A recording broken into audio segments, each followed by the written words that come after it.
তো গল্পটি শুরু হয় 1184 সালের দিকে, যেখানে আমরা তিনজন ব্যক্তিকে দেখতে পাই আর তাদের সঙ্গে একজন মহিলার মৃত লাশ রয়েছে। তাই তারা এখানে লাশটিকে দাফন করার জন্য কবর খুঁড়ছে। এই মৃত মহিলাটি একজন খ্রিস্টান মহিলা ছিল, আর তাকে যারা দাফন করতে এসেছে তাদের মধ্যেও একজন ছিল খ্রিস্টান পাদ্রী। সে তখন মহিলাটির লাশটির কাছে আসে। মহিলাটির গলায় এখানে একটি ক্রসের লকেট ছিল।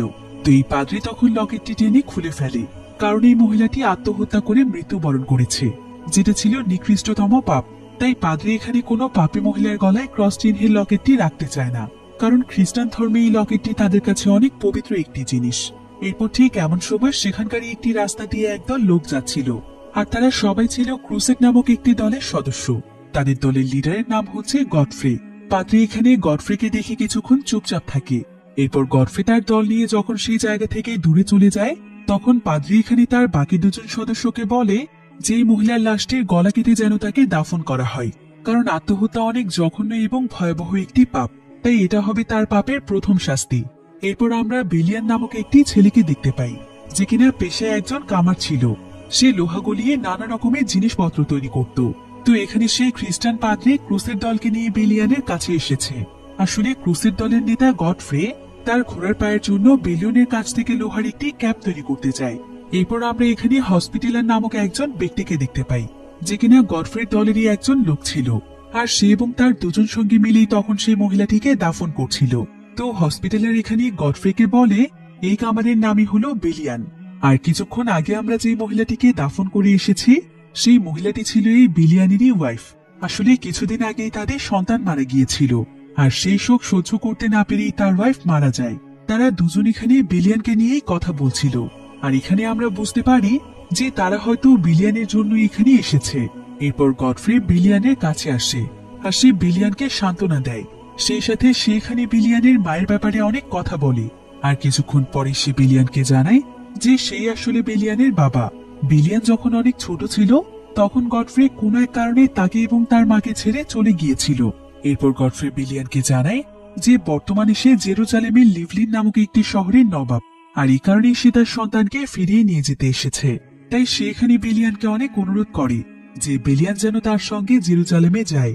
কিন্তু বিলিয়ান তার কথায় রাজি হয় না, কারণ যে বাবা তাকে ছেড়ে চলে গিয়েছে আর এতগুলো বছরেও যে তার সঙ্গে একবারও দেখা করতে আসেনি, সে তার সঙ্গে কেনই বা যাবে। তাই সে গডফ্রের প্রস্তাব ফিরিয়ে দিয়ে তাকে সেখান থেকে চলে যেতে বলে। আর গডফ্রেও এখানে তাকে আর কিছুই বলে না, বরং সে তাকে জেরুজালেমের তার সমস্ত ঠিকানা দিয়ে যায়, আর বলে যে যখন তার ইচ্ছে তখনই সে তার কাছে ফিরে যেতে পারে। এই বলেই গডফ্রে তার দলবল নিয়ে সেখান থেকে চলে যায়। এবার সেদিন রাতের বেলা বিলিয়ান তার কাজে ব্যস্ত ছিল। সে লোহা গুলিয়ে নানা রকমের জিনিসপত্র তৈরি করছিল। আর ঠিক এমন সময় বিলিয়ানের কাছে সেই খ্রিস্টান পাদ্রী আসে। পাদ্রী এখানে বিলিয়ানকে নানাভাবে বোঝানোর চেষ্টা করে, যাতে করে বিলিয়ান জেরুজালেমে তার বাবার কাছে ফিরে যায়। সে তাকে বোঝায় যে সেখানে গেলে সে কতটা ভালো থাকবে, তাকে আর কামারের কাজ করে জীবনযাপন করতে হবে না। এবার সে বিলিয়ানের সঙ্গে কথা বলতে বলতে মুখ ফসকে তাকে সেই কথাটি জানিয়ে দেয় যে তারা তার স্ত্রীর গলা কেটে তারপর তাকে দাফন করেছে। আর এই কথা শুনে বিলিয়ান খুবই রেগে যায়। এরপর সে সঙ্গে সঙ্গে সেখানে একটি তলোয়ার গরম করে, আর সেই তলোয়ার দিয়ে সে পাদ্রীর গলা কেটে তাকে একদম আগুনের মধ্যে ফেলে দেয়।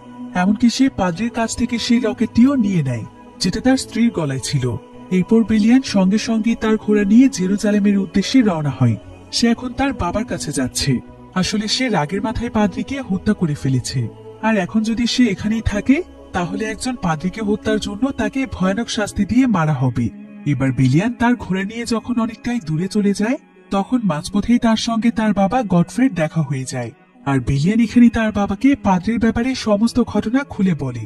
এরপর তারা দুই বাবা ছেলে মিলে জেরুজালেমের উদ্দেশ্যে রওনা হয়। আর জেরুজালেম যেহেতু অনেক দূরে ছিল, তাই যাওয়ার পথে তাদেরকে অনেকবার যাত্রা বিরতি দিতে হয়। আর এই যাত্রা বিরতির মধ্যেই গডফ্রে তার ছেলে বিলিয়ানকে তলোয়ারবাজি শেখায়, যেটা ভবিষ্যতে তার কাজে আসতে পারে। এরপর তাদের এক যাত্রা বিরতির সময় সেখানে একদল লোক চলে আসে বিলিয়ানকে তাদের সঙ্গে নিয়ে যাওয়ার জন্য, কারণ তারা জানতে পেরেছিল যে বিলিয়ান তাদের শহরের পাদ্রীকে হত্যা করে পালিয়ে এসেছে। তাই এখন তাকে শাস্তি পেতে হবে। কিন্তু তার বাবা গডফ্রে তাদেরকে এখান থেকে চলে যেতে বলে। কিন্তু তারপরও তারা যখন সেখান থেকে যাচ্ছিল না, তখন গডফ্রে তার ছেলেকে বাঁচানোর জন্য তাদের বিরুদ্ধে যুদ্ধ ঘোষণা করে। কিন্তু কিছুক্ষণ পরেই দেখা যায় যে তারা দূর থেকে অনবরত গডফ্রেদের দিকে তীর ছুড়ছে। এতে করে তখন গডফ্রির দলের সঙ্গে সেই দলের যুদ্ধ শুরু হয়ে যায়। গডফ্রির দল অনেক শক্তিশালী ছিল, তাই তারা খুব সহজেই বিপক্ষ দলের সবাইকে হারিয়ে দেয়।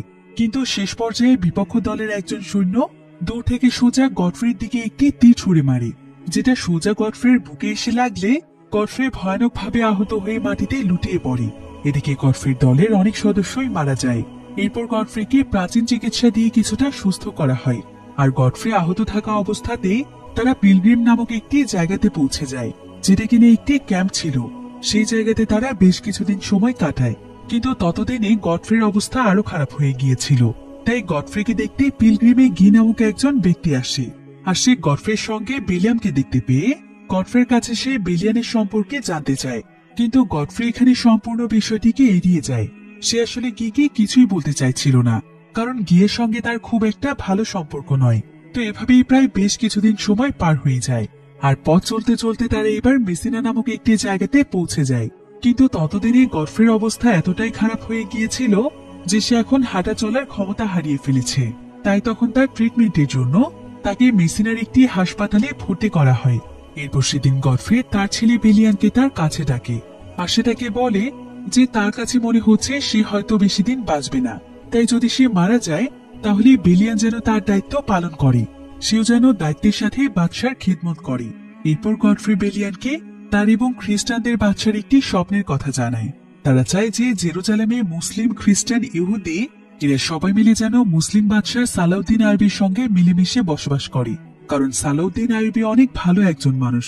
তাই যদি কোনোভাবে সে মারা যায় তাহলে তার হয়ে বিলিয়ান যেন তার এই স্বপ্নটিকে পূরণ করে। এরপর বিলিয়ান যখন হাসপাতালের বাহিরে খাবার খাচ্ছিল তখন তার কাছে গিয়ে সে তাকে নানা ধরনের প্রশ্ন জিজ্ঞাসা করলে তার সঙ্গে বিলিয়ানের তর্ক শুরু হয়ে যায়। গিয়ে এখানে বিলিয়ানকে বলে যে ভবিষ্যতে সেও যদি তার বাবার মতো মুসলিমদের উপর দয়া দেখায় তাহলে তাদের উপর অনেক বড় বিপদ আসবে, কারণ খ্রিস্টান বাদশা যদি কোনোভাবে মারা যায় তাহলে মুসলিমরা তাদেরকে শেষ করে দেবে, তাদের আর কোনো ক্ষমতাই থাকবে না। তাই তার বাবার মতো মানসিকতার লোকেদের জেরুজালেমে টেকাটা মুশকিল হয়ে যাবে। এই বলে গিয়ে সেখান থেকে চলে যায়। আর বিলিয়ান এখানে জানতে পারে যে গিয়ে আসলে পরবর্তী বাদশা হতে চলেছে। এবার সেদিন রাতের বেলা বিলিয়ান তার বাবার কাছে যায়, কারণ তার বাবা এখন তার জীবনের শেষ মুহূর্তে রয়েছে। তবে গডফ্রি তার মৃত্যুর আগে বিলিয়ানকে দিয়ে শপথ পাঠ করায়। সে বিলিয়ানকে কথা দিতে বলে যে সে যে কোনো পরিস্থিতিতেই বাদশাকে রক্ষা করবে, আর যদি সে কখনো যুদ্ধের ময়দানে থাকে তখন সে জনগণকে রক্ষা করবে, সে নিজের জীবন বাজি রেখে মানুষকে সহযোগিতা করবে। এসব কথা বলে গডফ্রি তার একটি লকেট এবং একটি তলোয়ার বিলিয়ানের হাতে তুলে দেয়, এমনকি সে এখানে তাকে তার নামের পদবি দিয়ে দেয়। আর সে বিলিয়ানের গালে অনেক জোরে একটি আঘাত করে, যাতে এতক্ষণ সে বিলিয়ানকে যে সমস্ত কথা বলেছে সেগুলো সে সারা জীবন মনে রাখে। এই ঘটনার কিছুক্ষণ পরেই গডফ্রি মারা যায়। এবার বাবার সমস্ত দায়িত্ব কাঁধে তুলে নেয় বিলিয়ান। তাই সে পরের দিন তার দলবল নিয়ে জাহাজে করে রওনা হয় জেরুজালেমের উদ্দেশ্যে। তারা বিশাল এক সমুদ্রের উপর দিয়ে তাদের এই যাত্রা করছিল, কিন্তু মাঝ সমুদ্রে এসে তারা অনেক বড় এক ঝড়ের কবলে পড়ে। আর ঝড়টি এতটাই ভয়ানক এবং শক্তিশালী ছিল যে তাদের সম্পূর্ণ জাহাজটি সমুদ্রে ডুবে যায়। বিলিয়ান সেই সময় আঘাত পেয়ে অজ্ঞান হয়ে গিয়েছিল। এবার সকালবেলা যখন তার জ্ঞান ফিরে আসে তখন সে দেখতে পায় যে সে জাহাজের একটি ভাঙা অংশের সাথে সমুদ্রের তীরে ভেসে এসেছে। এরপর সে আশেপাশে তাকিয়ে দেখে যে তার সমস্ত সঙ্গীরাই মারা গিয়েছে, আর তাদের লাশও ভাসতে ভাসতে সমুদ্রের কিনারায় চলে এসেছে। এরপর বিলিয়ান সেখানে একটি ঘোড়াকে বাঁধা অবস্থায় দেখতে পায়। সে তখন এই ঘোড়ায় চড়ে জেরুজালেমে যাওয়ার সিদ্ধান্ত নেয়। তাই যখন সে ঘোড়াটির বাঁধন খুলে দেয় তখন সঙ্গে সঙ্গে সেই ঘোড়াটি সেখান থেকে দৌড়ে পালিয়ে যাচ্ছিল। বিলিয়ান ঘোড়াটিকে ধরার চেষ্টা করলেও সে ব্যর্থ হয়। তাই সে তখন পায়ে হেঁটে জেরুজালেমের উদ্দেশ্যে রওনা হয়। কিন্তু এখানকার যত দূরে চোখ যাচ্ছিল ঠিক ততদূর পর্যন্ত ছড়িয়ে ছিটিয়ে রয়েছে বিশাল মরুভূমি, সেই সাথে সূর্যের ভয়ানক উত্তাপ তো আছেই। তাই অনেকটা সময় ধরে হাঁটার পরে বিলিয়ানের অনেক পিপাসা পায়, আর অনেক খোঁজাখুঁজি করার পর সে সেই মরুভূমির মাঝখানে ছোট্ট একটি জলাশয় দেখতে পায়। সে তখন সেই জলাশয় থেকে পানি পান করছিল, আর ঠিক এমন সময় সে সামনে তাকালে দেখতে পায় যে সেই ঘোড়াটিও এখানে পানি পান করছে। সে তখন এবার তাড়াতাড়ি করে ঘোড়াটিকে ধরে ফেলে আর কোনো মতে ঘোড়াটিকে তার কবজায় নিয়ে নেয়। কিন্তু ঠিক এমন সময় সেখানে দুজন ব্যক্তি চলে আসে, আর তাদের মধ্যে একজন ব্যক্তি বিলিয়ানকে বলে যে ঘোড়াটি এখন তাদের সম্পত্তি, কারণ তাদের এলাকায় যা কিছুই থাকে সেগুলো শুধুমাত্র তাদের, আর এই ঘোড়াটি হচ্ছে এখানকার নবাবের, আর সেই হচ্ছে এখানকার নবাব। কিন্তু বিলিয়ান তাদেরকে ঘোড়াটি দিতে একদমই রাজি ছিল না, কারণ এই ঘোড়াটি এখন তার অনেক প্রয়োজন। তাই সে তলোয়ার নিয়ে তাদের সামনে দাঁড়িয়ে যায়। আর সে তখন তাদেরকে জানায় যে সে নিজেও ইভলিনের নবাব, আর এই ঘোড়াটি এখন তার অনেক প্রয়োজন। তাই একজন নবাব হয়ে সে তো আরেকজন নবাবকে সাহায্য করতেই পারে। কিন্তু এখানকার নবাব ভাবছিল যে বেলিয়ান মিথ্যে কথা বলছে, কারণ একজন নবাবের পোশাক আশাক কি এমন হতে পারে। তাই তাদের মধ্যে এখানে লড়াই শুরু হয়ে যায়। নবাব তো বেলিয়ানকে মেরে ফেলতেই যাচ্ছিল, কিন্তু বেলিয়ান এখানে কোনো কিছু বুঝে ওঠার আগে সে ভুল করে তার তলোয়ার দিয়ে নবাবের গর্দান ফেলে দেয়। এতে সে নিজেও অনেক ভয় পেয়ে যায়, কিন্তু তারপর সে নিজেকে সামলে নিয়ে নবাবের সঙ্গীকেও এখানে জিম্মি বানিয়ে ফেলে। আর সে সেই ব্যক্তিকে তাকে জেরুজালেম পর্যন্ত পৌঁছে দিতে বলে, আর ভয় পেয়ে সেই ব্যক্তিও রাজি হয়ে যায়। তাই সে তখন বেলিয়ানের সঙ্গে জেরুজালেমের উদ্দেশ্যে রওনা হয়। আর অনেক লম্বা এক সফরের পরে তারা জেরুজালেম পর্যন্ত পৌঁছে যায়। আর সেই ব্যক্তি যেহেতু বেলিয়ানের উপকার করেছে, তাই বেলিয়ান খুশি হয়ে সেই ব্যক্তিকে তার ঘোড়াটি দিয়ে তাকে সম্পূর্ণভাবে মুক্ত করে দেয়। আর সেই ব্যক্তিটি বেলিয়ানের এমন উদারতা দেখে তার প্রতি অনেক আকৃষ্ট হয়ে যায়। এমনকি সে তার ব্যবহারে মুগ্ধ হয়ে তার প্রতি কৃতজ্ঞতা জানিয়ে সে সেখান থেকে চলে যায়। এরপর সেদিন রাতের বেলা বেলিয়ান জেরুজালেমের ঠিক সেই জায়গাটিতে চলে আসে যেখানে বহু বছর আগে যীশু খ্রিস্টকে ক্রুশবিদ্ধ করে মেরে ফেলা হয়েছিল। তো বেলিয়ান এখানে বসে তার ওয়াইফের সেই লকেটটিকে দেখছিল। আর কিছুক্ষণ পরে সে সেই লকেটটিকে সেখানকার মাটিতে পুঁতে দেয়, কারণ তার বিশ্বাস যে এতে তার ওয়াইফের আত্মা শান্তি পাবে। এবার পরের দিন বেলিয়ান যখন জেরুজালেমে তার বাবার শহরে চলে আসে, তখন তার কাছে থাকা তলোয়ার দেখে কয়েকজন লোক তার পিছু করে। বেলিয়ানের এতে কিছুটা সন্দেহ হয়, তাই সে মনে মনে তাদের সঙ্গে লড়াই করার জন্য প্রস্তুত হতে থাকে। কিন্তু তার আগে তাদের মধ্যে থাকা একজন ব্যক্তি বেলিয়ানকে বলে যে বেলিয়ানের কাছে যে তলোয়ারটি রয়েছে, এই তলোয়ারটি সে কোথায় পেয়েছে। আসলে এই লোকগুলো ছিল বেলিয়ানের বাবা গডফ্রের গোলাম, আর এই তলোয়ারটিও গডফ্রেরই ছিল। তাই তারা এটার বিষয়ে জানতে চাচ্ছে। এরপর বেলিয়ান এখানে তাদেরকে তার পরিচয় দেয়। সে তাদেরকে জানায় যে সে গডফ্রের ছেলে বেলিয়ান, আর তার বাবাই তাকে এই তলোয়ারটি দিয়েছে। তো এই লোকগুলো এখানে এই বিষয়টি কনফার্ম হওয়ার জন্য তারা বেলিয়ানের কাছে গডফ্রের শরীরে থাকা একটি কাটা দাগ এবং তার চোখের রং সম্পর্কে জানতে চায়। আর বেলিয়ান এখানে সঠিক উত্তর দেওয়ার সঙ্গে সঙ্গে তারা সবাই বেলিয়ানের সামনে মাথা নত করে ফেলে, আর তারা তাদের নতুন নবাবকে স্বাগত জানায়। এরপর তারা বেলিয়ানকে গডফ্রের বিলাসবহুল বাড়িতে নিয়ে আসে, যেটার রাজত্ব এখন বেলিয়ানের। এবার বেলিয়ান এখানে সবকিছু বুঝে নিচ্ছিল।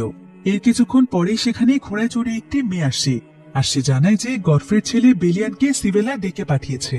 আসলে জেরুজালেমে যে খ্রিস্টান বাদশা ছিল, সিভেলা হলো তারই বোন। এরপর বেলিয়ান যখন সেখানে যাওয়ার জন্য তৈরি হচ্ছিল, তখন তার কাছে গডফ্রের সেই সঙ্গে হসপিটালার আসে। আর সে এখানে বেলিয়ানকে বলে যে সে যেন চোখ কান খোলা রেখে এখানকার দায়িত্ব পালন করে। আর এখানকার মানুষ নাকি নানা ধরনের কুসংস্কারে বিশ্বাস করে, কারণ এখানকার মানুষ অনেক অন্ধবিশ্বাসী। তারা নিজেরাই নানা ধরনের কুসংস্কার তৈরি করে। তারা নিজেদের ইচ্ছে অনুযায়ী নিয়ম কানুন তৈরি করে ধর্মের দোহাই দিয়ে সেগুলোকে নিয়ম বানিয়ে ফেলে। তাই সে যেন মানুষের বানানো কোনো নিয়ম কানুনে বিশ্বাস না করে। তাকে শুধুমাত্র তার বাবার মতো ভালো কাজ করে যেতে হবে। নিজের কথা না ভেবে সবার আগে মানুষের কথা ভাবতে হবে। মানুষের উপকারের জন্য নিজের জীবন বাজি রাখতেও প্রস্তুত থাকতে হবে। একটা কথা সবসময় মনে রাখবে, পাপ এবং পুণ্য সৃষ্টিকর্তা আমাদের জন্য ঠিক করে দেয়নি, বরং আমরা আমাদের মন এবং মস্তিষ্ক দিয়ে যা কিছু চিন্তা করি, অর্থাৎ যে সমস্ত ভালো অথবা খারাপ নিয়ত করি, সেগুলোই আমাদেরকে পাপ পুণ্যের দিকে নিয়ে যায়। এরপর বিলিয়ান বেরিয়ে পড়ে বাদশার সঙ্গে দেখা করতে। গল্পের দৈর্ঘ্য বেশি বড় হয়ে যাওয়ায় আমরা দ্বিতীয় পর্ব খুব শীঘ্রই আমাদের চ্যানেলে আপলোড করব। সাবস্ক্রাইব করে আমাদের চ্যানেলের সাথেই থাকুন।